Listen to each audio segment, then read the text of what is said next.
õhuvägi on selline väga spetsiifiline valdkond, et kui teile lendamine meeldib, siis ma eeldan, et kõik need muud protseduurid, mida lendamiseks vaja on, et need ka teile pakuvad huvi, et kuidas üldpilt on see, et lennuk lendab, tal on tiivad, aga see, et kuidas see lennuk õhku saab, see kõik turvaline oleks, et see kõik süsteem töötaks, siis jah, lennundusfüüsik peab olema kindlasti. Iga päev ongi väljakutsete jaoks, et praegu ma töötan baasioperatsioonide keskuses, mis on siis Space Operations Center ja meie ülesandeks ongi kogu liitlaste lennutegevuse koordineerimine siin ja baasi erinevate üksuste vahel. Et kõik päevad on erinevad, sarnaseid päevi ei olegi ja koostöö liitlastega on alati toob sära silma. Põhirõhk läheb ikkagist kogu lennubaasi nii-öelda allüksuste vahelisele koostööle.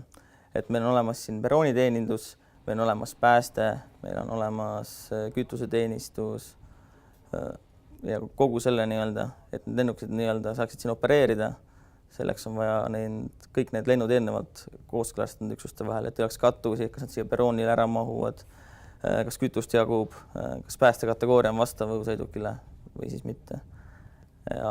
Ja sellepärast ongi meil niisugune tava, et iga kord, kui tahab siin maanduda, siis annab vähemalt 5 tööpäeva meil ette teada.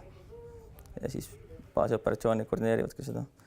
Umbes 5 aastat tagasi juba määrati mind tegelikult õhuväkke praktika kohale, lennubaasi juba. Ja too hetk saime muidugi valida enda ametikohti.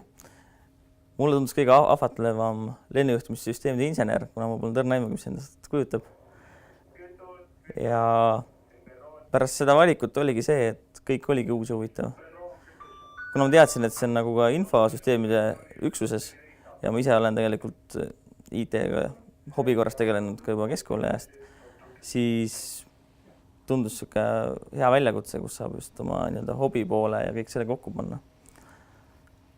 Aga pool aastat tagasi, kui ma enda uuele ametikohale määrati, siis kõige keerulisemaks võib-olla oligi just see, et kui sa lähed inseneri mõtlevast kohast üle operatiivtööle, kus sa pead iga päev olema info sees ja seda infot manageerima, edasi saatma, koordineerima. Just see töörütmi vahetus, ma arvan, see oli kõige raskem uuele kohale tulles.